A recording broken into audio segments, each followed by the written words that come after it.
naye nze njagala nnyo ndowooza okusiima abaana abo aba NUP kubanga nze mundaba ebbanga lye bamaze mu byobufuzi n'engeri gye bateekateeka ebintu byabwe mu ngeri nti tibiri democratic naye ate bifuna consensus. Omanye abantu njagala bategeera ekintu ekyo. Ebintu bya NUP byekola tibiri democratic naye ate bamaliriza bakkanyiza nabyo. Either nga beeyagalidde oba I think that degree of organization should be credited. Kati ekyo kyoyinza okubagamba nti kyobasiimako kubanga jjukira ebibiina ebirala byakutuka mu bukutuzi. FDC yekutula mu bukutuzi nekola y'ekirala. DP abafe badduka mu budusi ne bagenda nga tutaddewo democracy. Kugamba that superior component oyina okugibasiimako. Yenze Haji Arun omusomi w'edduwa asangibwe Bulumagi ku luguudo lw'Ejjinja kola ku bintu ebyenjawulo ng'emuli endwadde zitawaanya abantu ababulijjo kola kwabo bonna abalina ebizibu mu mukwano. Bw'oba olina ebizibu mu mukwano jangu gyendi neeyonera nsobole okumalira ensonga. Kola ku mikisa egy'emirimu kola kwabo abaagala okugenda ebweru muntu ng'okozesebwa amajiini okozesebwa Saitran ebyo byonna mbikolako osobola okukozesa ennamba z'olaba ku screen. Kigambo ku Radio 4, Radio 7 ne Radio 8. Nze Adam Kongo ndine Honorable Fred Mukasa mbidde tukubaganya birowoozo ku nsonga nga bw'ozuulira message. Nange njagutwala musagino okulamusa abatuwuliriza. Neno mwana wattu nange kanjozeyoze afande Damulira. Omanyi mbulamu bwange nze namusinkanako omulundi gumu. Era ekyamazima nange nagenda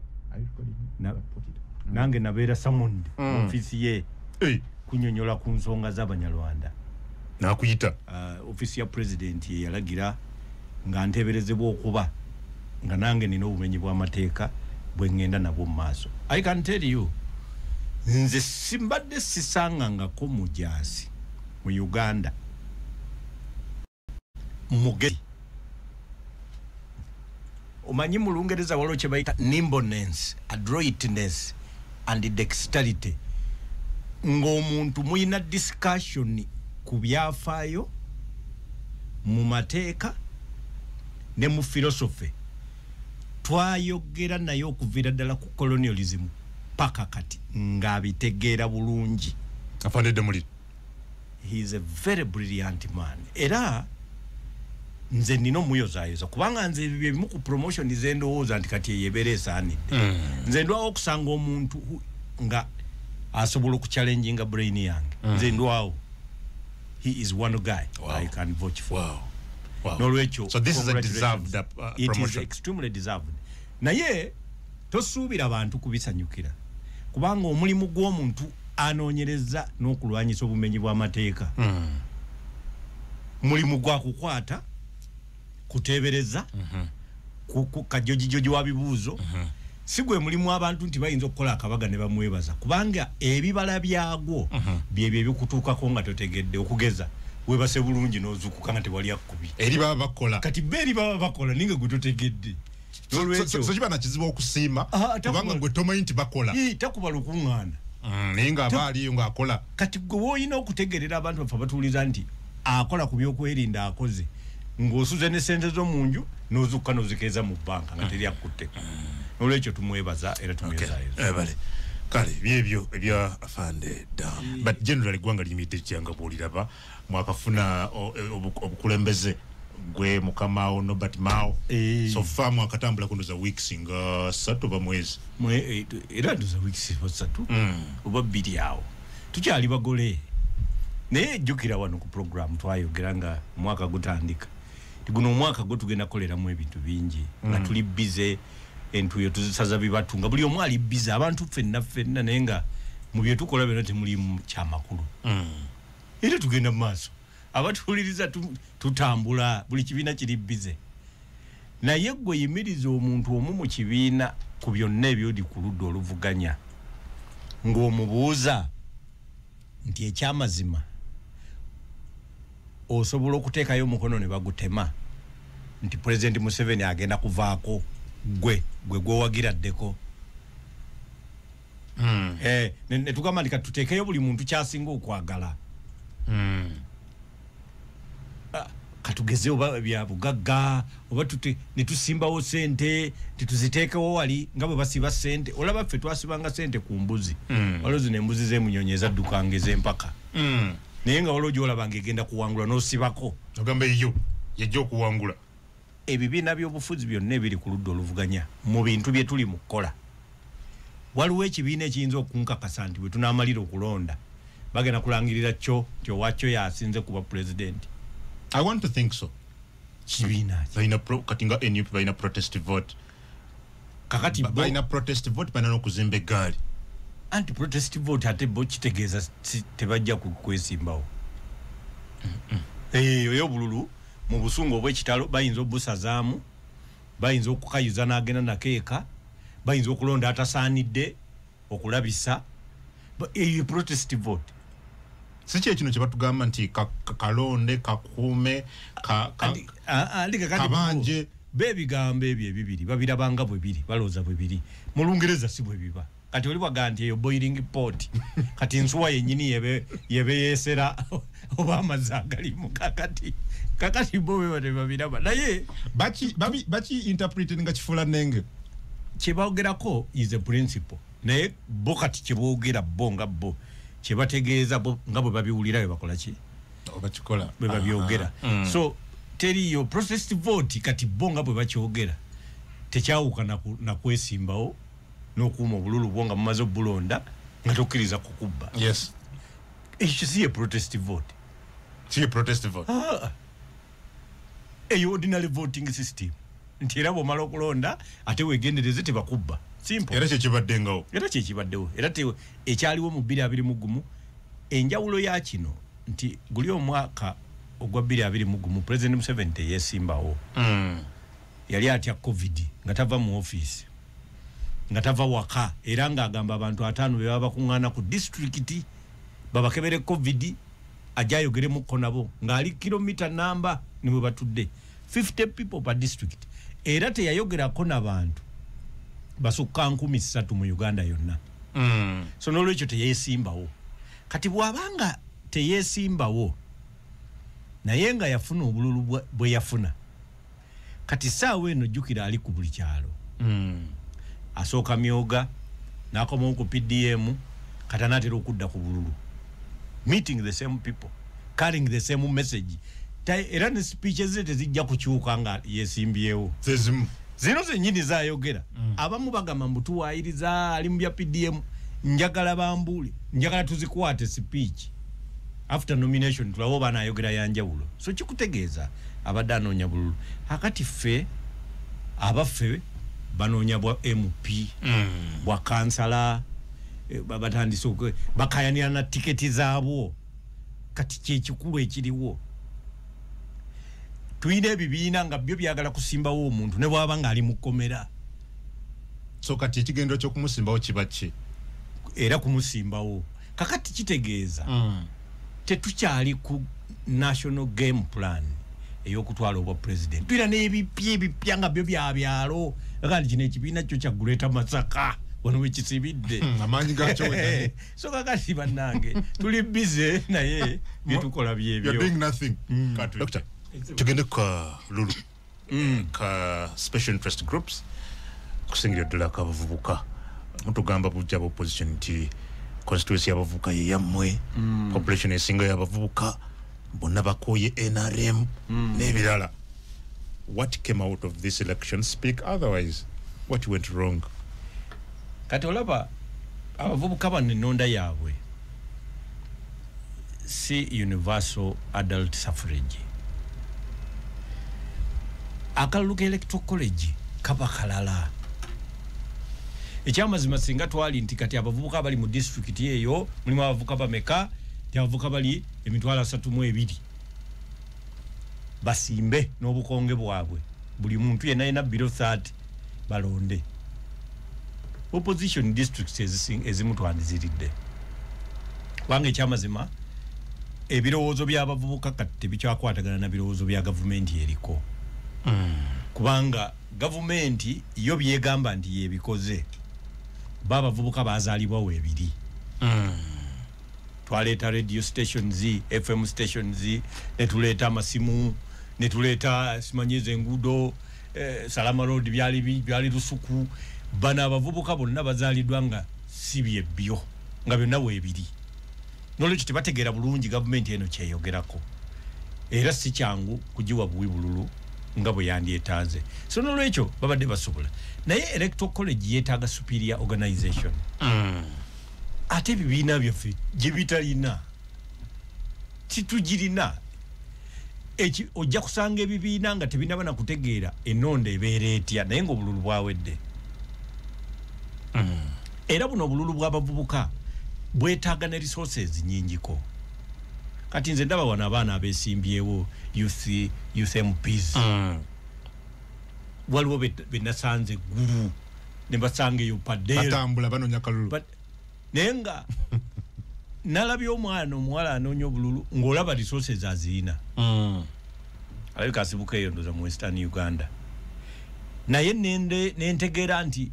si kituufu nti abaana abawala abalala bonna ebyo babisobola oli byakola ayina tiimu emugoberera ayina liidika ayina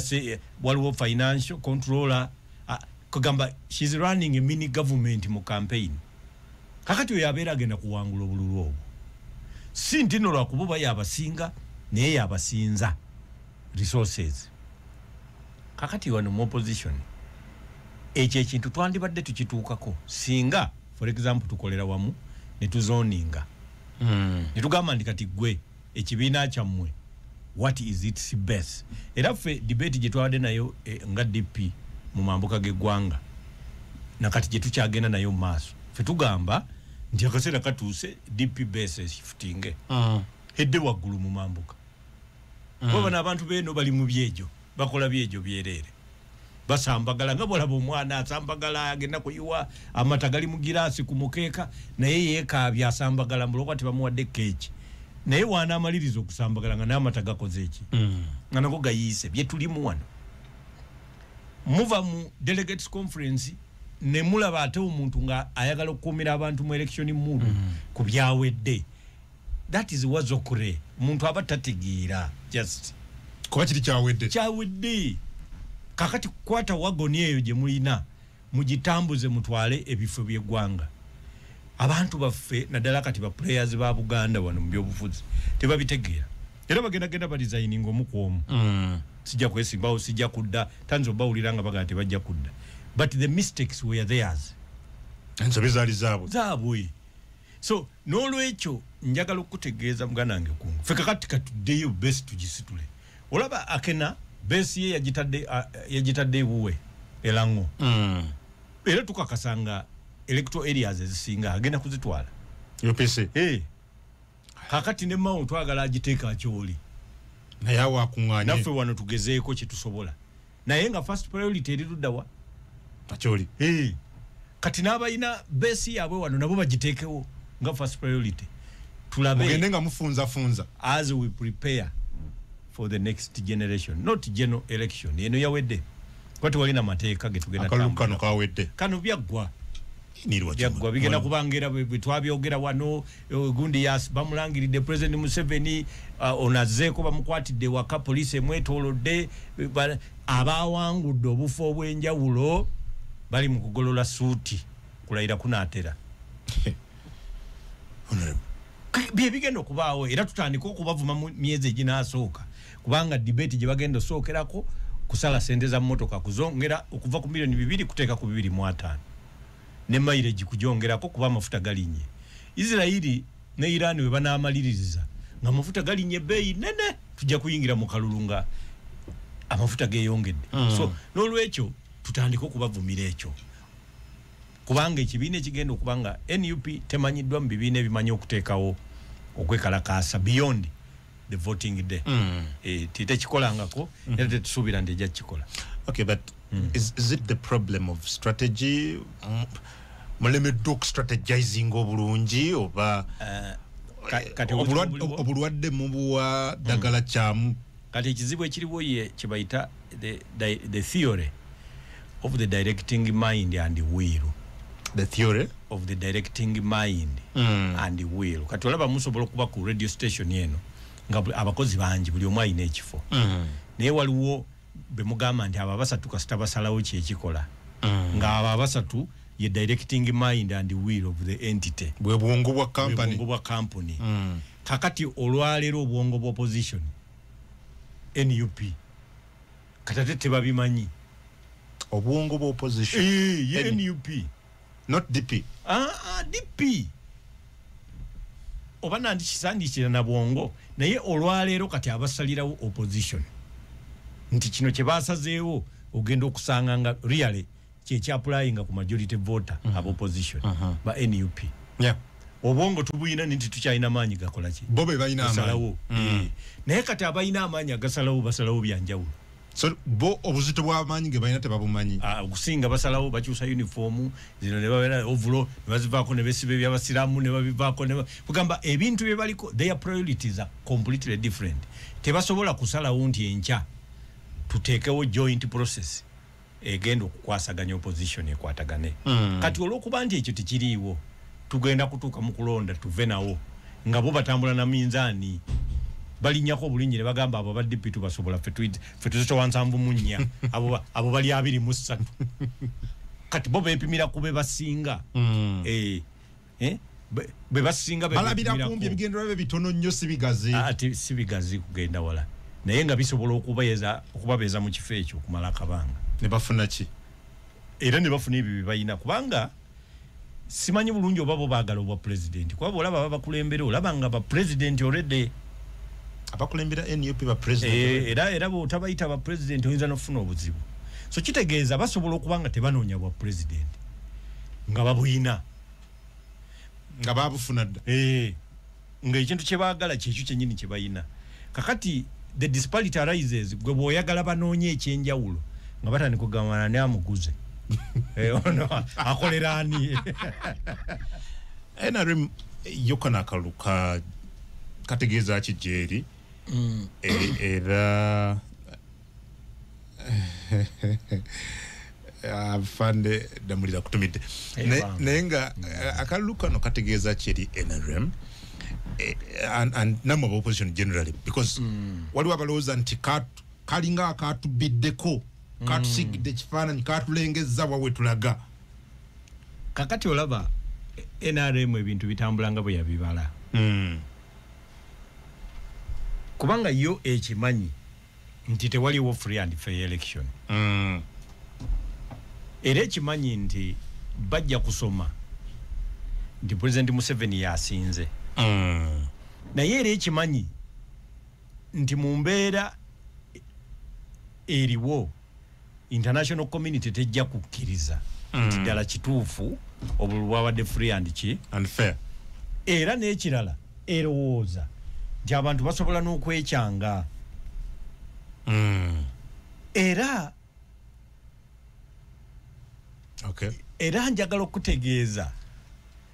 yo NRM kyebe ekola buli ddakiika ebbanga lyonna kwe kulabanga tewali justification for a state of ungovernability nga biva mu kalulu nti ne bw'oba oyagala kugenda mu lutalo lwa mu nsiko toyina kati kiyinza kuwagira kukuwagiza there is no justification for war there is no justification for kwekalakasa nti government eveeko bino nga Arab Spring bwe byali naki kubanga bateekawo embeera nti bw'ogendayo bwoti abasinga obaleka bakutunuulidde baga musajja agenze ku bikyoyo musajja ategeera bulungi oba kitegeera tekirina popular comfort gy'okifunamu ng'obigendamu so kakati for them kati bino bitandise okulengeza gye biraga nti kino oba bagita shock absorber nti kati kino kigenda kibajjamu omukka kati abavubuka bw'olangirira nti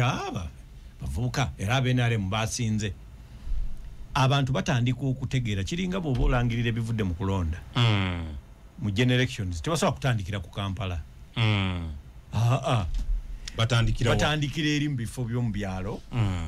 government wewangudde kuba bw'otandikira mu Kampala abantu bajja kweyiwa ku nguudo batandika okujaganya tokyayinza bazzaayo abajaganya tosobola kubazzaayo ng'ate mbw'osoma kati atandise obalaba batandise twokya electoral commission oba kitegeera so basooka kulangirira eri bagendwa mu okubatuukako n'amaanyi gakoze nga musabira busensi singa kale singa bulinya basajjawo babi nnyo kale tubasinza obwemupiye oba okitegeera so kakati era bagenda okumaliriza ebivudde mu kulonda ng'ekibiina kitandise kwewaana nti kisinzeeko ku bibiina ebirala ababaka oba pulezidenti babukoze eki babuvuddeko so kino kikolera NRM nti ku nteekateeka gyeyina ey'okulangirirwa nti yesinze batandise justification ate President Museveni ayina n'omukisa kyebbanga lye lyonna wabaawo ebintu ebibaawo luli waliwo covid ati waliwo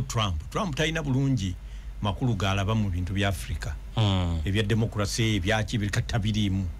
kakati ate focus zibeera ku Middle East eteredde etya Israeli kubanga babikutte batya ne Irani kakati embeera egenda maaso mu African leadership climate America si priority yayo tetulina gold nti bagenda munona tetulina uranium tetulina kugamba fe tetulinga bwe olaba Congo bagitunuulira naye Uganda gitunuulira ate ne Rwanda ate America gitunuulira nga ba necessary allies abokola nabo so meaning bajja kubatunulira eri ebintu byebagenda okukola impunity is going to be guaranteed and it will still be safe for African leaders do you still have chance mwera kimusobola okukyusa mu kaseera kano to overturn what could perhaps come not for electoral purposes kati kubye bululu tetukyayinza kukyusa mateeka we are time bad DP yagezaako okwagala okukyusa ebyamateeka teyafuna buwagizi oba opposition netafuna na buwagizi bwa government so amateeka gaffe tugasigaza ate aba opposition ni ba NUP bwe bagenda bo bennyini tebayina consensus mu amendment z'amateeka so meaning tekyali priority so kakati amateeka mu kulonda tegakyatugasa tetukyayinza kukolawo njawulo enjawulo kati erina kubanga ate evudde ku government nga yeekubye mutima but abantu badde bagala genda mu court before that election just days to the election balangirira nti bagala genda mu court nga bawakanya electoral commission bagamba emivyo yes bawanguddwa abamwawanguddwa but emivyo egyalabikidde mu kalulu yabadde mingi bagawadde okumanipulating register abantu bagana okusinzira ku bo kuba baganibwa okuba nominated abalala bakyusibwa balina okulondera n'ebyo bintu byonna kakati nga bagala kwakivinga ki first of all they wanted bagala kulaga process ya kawembe no yawa mukaluka abavubuka ati katera kye kugamba kati what effect kwanga nze ndowooza electoral commission omuntu gwe basinze yakola election petition oba omulonzi yasobola okukola election petition nga alaba okulonda okubaddewo nga si kutuufu oba nga kutuufu amateeka kwe balondera abavubuka ate si electoral commissions act eyo yeteekawo electoral commission kakati sibitegeera kubanga era tebiina makulu gasingakaawo ag'okubeera nti muli media happy njagala okutegeeza the problem is structural tetulina electoral commission tulina ezimu ku task force za president wa Uganda kati ngeno yo task force yakukola ku bya bululu nga bwabanga task force ze azina ko command structure nga zizeye yazetereddewo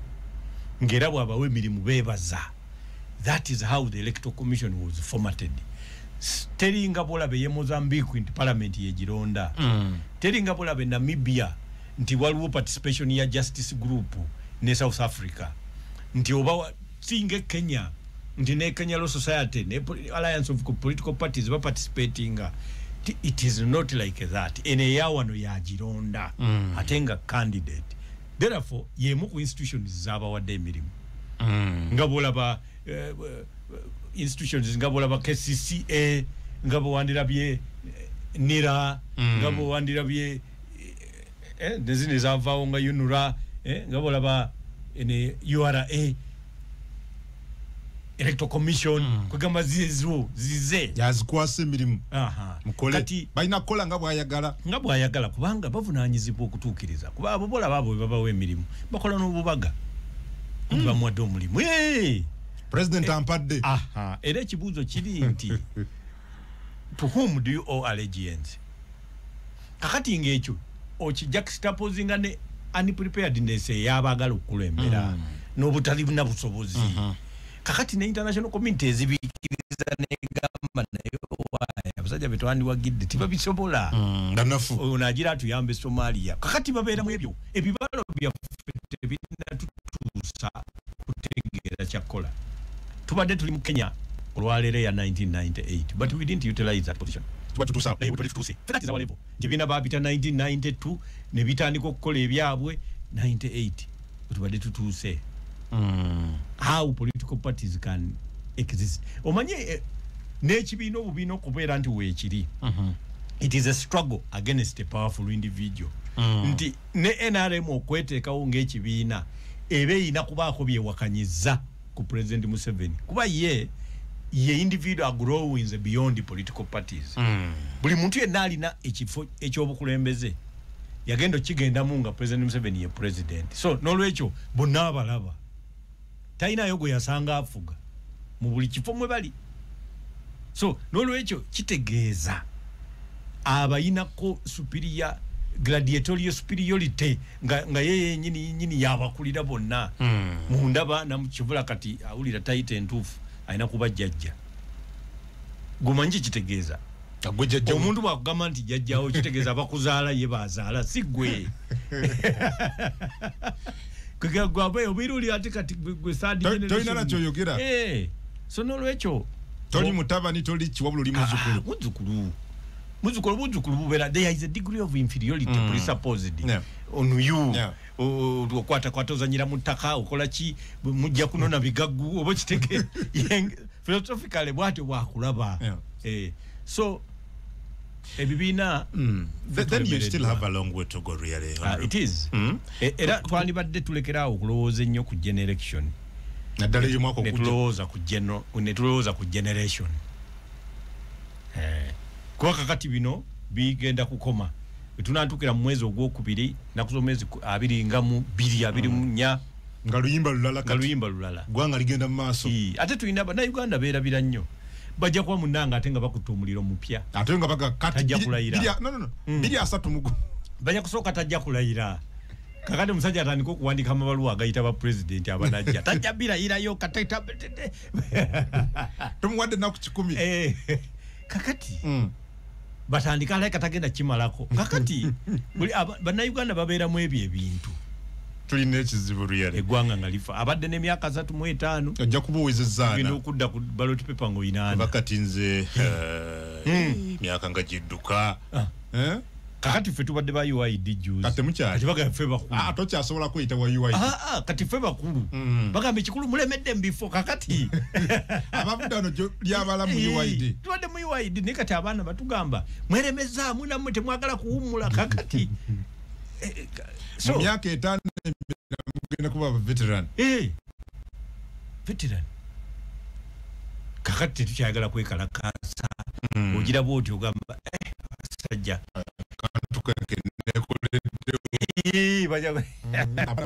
tegala kukwata jeeka waba abaana tebajja bitegeera ku ssomero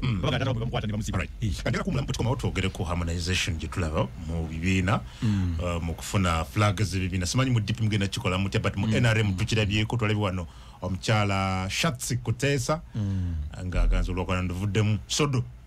kintu kikyo twakiriziganya mu 2021 katuge nti yasinganye President Museveni agati muwe ekitiibwa twakiriziganyizaako n'ensalawo resingivemu mu NUP nayo kyekimu DPC simanyi kikyemuliko but what's happening in your party now kakati mu kweteekerateekera kalulu ebiina buli kimu kirina kyekikola yes kati tuina regions kati nga acholi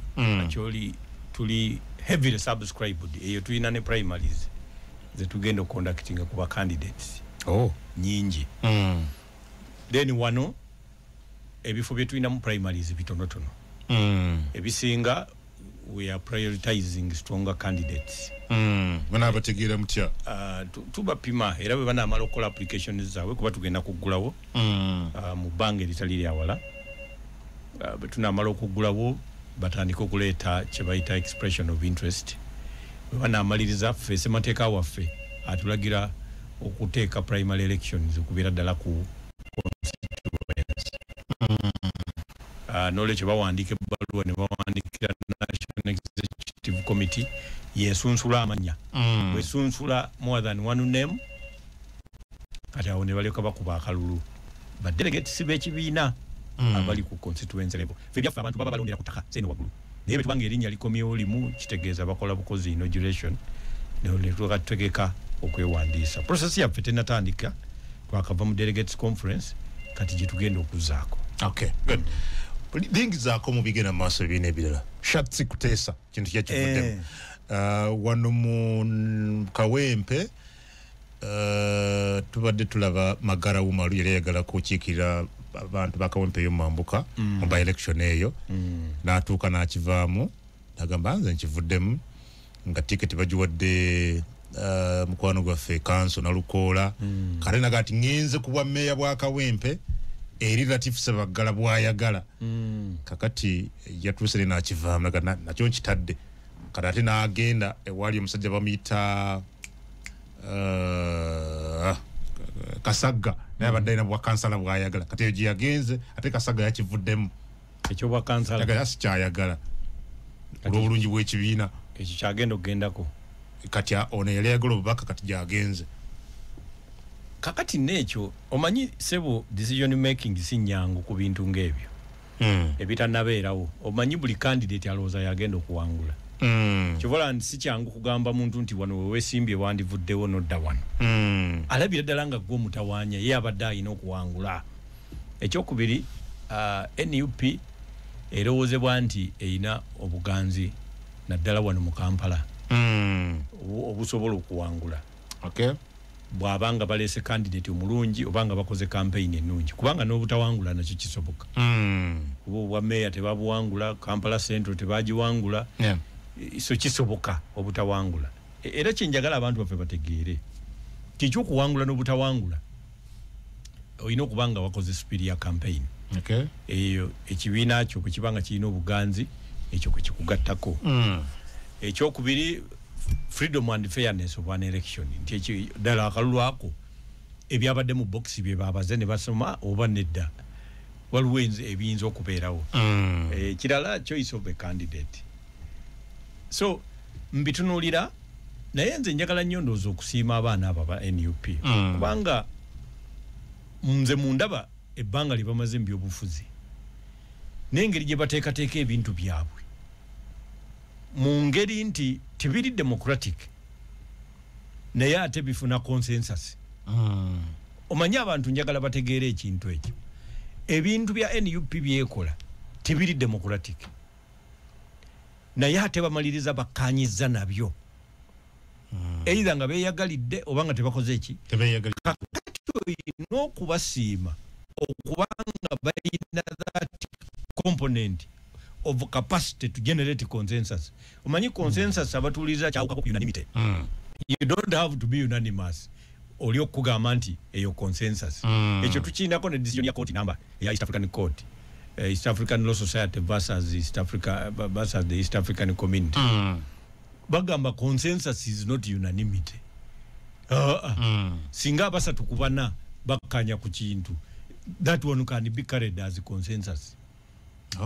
Gw'omwaganye oyinza obutaba oyinza kubezi kukolayo ka minority report naye nga kitegeeza mwakanyiza so n'olwekyo weetaaga n'obawa credit ku enforcing a consensus on a matter where they are not unanimous. Ogeza nga nakawa ne wana Lukoola wennyini we baamuwa olaba nti tewaliwo democracy naye bayina ekintu kye bateekawo nti abantu bonna ne bawulira nga abantu bakampaining kati abantu ne bataddamu kumanya kyala balonze batya asinze kuba bo bennyini ate si be balonde yasinze abawulidde bawulira bulizi debate ne bala bawulira bulizi debate ate abantu ne bakkiriza so I think that degree of organization should be credited kati ekyo kyoyinza okubagamba nti kyobasiimako kubanga jjukira ebibiina ebirala byakutuka mu bukutuzi FDC yekutula mu bwekutuzi nekola y'ekirala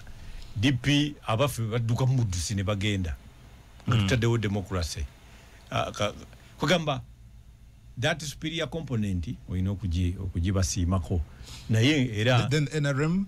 Mawogola North kakati Mawogola North ekintu ekyo kiri historical oyina by the way oyina okubatunuulira n'ogamba naye President Museveni naye akola ku bintu bingi eyeesimbyewo muganda we gwe yeesimbyeko mwannyina wa mukyala wa mutabani we muganda wa kozitabera mwannyina abera muganda wa mukyala wa mutabani we baluganda so yaba muwala we era omuwala ayita mwami Museveni Sezaala era nze ebyagamba nti batudde batekubadde ku dining namugamba kakati gwe nja kuwa kino tibisobola kubanga byawedde buggwi bwe bityo kati ye kyayina ekyamaanyi nti ye n'ebyogga babikola ki abirina ayinza omugamba no problem kati oli muleke bamulonde kakati gwe you will all end up in parliament okay see you kakati kiba kiwedde how would they amanye engeri bonna gye basobola okwesanga mu parliament omunga minister omulala nga bamulonze bonna ne bakola so ekyali nga tolina bwomusitula gy'omusitudde n'afuukirawo minisita kugamba talina pedigree talina ntino bumanyirivu yalina kuba bubeezi ng'abantu bamuwagidde n'olwekyo alabika ye pulezidenti ekyo yakimaliriza bw'atyo kubanga sisuubira nti alina engeri gy'abadde alina okudiringa ne taata w'omwana ng'amuganze nawummula kati kwegamba ate nze njwe yange y'ogifulumiza yeefulumye jjukira ate mu kinaana era kuteesa yeesimbawo ku kaguta era bwe bayagala kukozesa sunnames obanga azze mu ballot paper ya 1980 bonna beesimbawo ku bwemupi kubanga ennonda yedda abatuwuliriza ekyamazima candidate yeesimbanga ku bwemupi era President Museveni yeesimbako ku bwemupi n'agwa nga kuteesa yawangudde kakati kuteesa yeesimba ku kaguta kuteesa n'awangula mu 1980 akati wano mu 2021 kuteesa yeesimba ku kaguta n'avaamu akati 2026 kuteesa yeesimbye ku kaguta kuteesa kati n'avaamu kakati the first win is this time so n'olwekyo ekintu kyabwe kirina ebyafaayo bingi era olinayo muwa credit nti naye akimazeewo kubanga njagala okutegeeza ne MK asobola osirika bwati kuba ye ate yawagira oli yawagira sashi awagira mulamu ate anko anange kakati so kibaddemu gye bayita catch 2022 ate era ye demokrasia naye President Museveni amanyiddwa ng'omuntu amanyi okusolvinga family issues mu ngeri y'enjawulo kubanga toyinza kukkiriza nti paka kati Genosale yesi minister naye akola ate nga alyoke tekiyita kya muzannyo ti ate mukyala we kati takyali member wa parliament naye akola ate nga alyoke kakati n'olwekyo amanyi okuzannyisa empiki batabani be nga balo abogo ne bajja bwati yesimbye namugamba vaamu ebyo ebintu si byangu vaamu oyo kintu kizibu nnyo ku muntu anoonyeza ku bululu n'akuba yenkuŋŋaana nnya n'omugamba vaamu ayinza okukukyawa obulamu bwe bwonna it takes superior command ne quality eyokunegotiatinga omuntu okumuwummuza n'asigala nga akyayogera bulungi kubanga kyensinga okwagala nze ku listenership eno manye ebintu betwogera bino kizibu okusanga bannabyabufuzi abaludde oluvuganya nga babyogera kawumuko baagala kwogera abantu bye baagala okuwulira kati saawa eno bagamba bugambi protest vote kalonde kakuume naye bagambe bongereko nti kabale kalangirire ebintu bibiri kubanga awo wava awangudde okay bwomala okulonda n'okakuuma n'okali kati wabeerawo ebigambo ebirala bibiri kabale kalangirire bw'oba tolina buyinza ku ebyo ebibiri ebisembayo ky'ogamba abantu kimala budde n'olwekyo kakati kano akalulu akajja poteya tutandika okwetegeka ekirungi twekuume tubeere balamu era nze njagadde nnyo akubye asembyeyo tebakulimba mbuweka simanyi wecyange kola ki kye baalina okukola tebakikoze gwe tosobola kubikolera awo kasita otwala omukyala bamukebera oba yafunye olubuto omusawo n'agamba taluyina toyinza ddu mukwasizaawo mu ddwaliro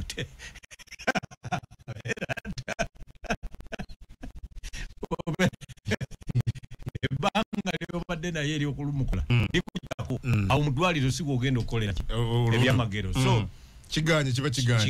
kati tweteeketeeke tubeere ng'ensi yoweeri ensi erina kusigalawo yo kakati ate lyoke tutandike ebyokulonda n'ebyobukulembeze ng'ensi weeri yes so tukuyenza budde bw'otuwadde olunaku olwaleero amiina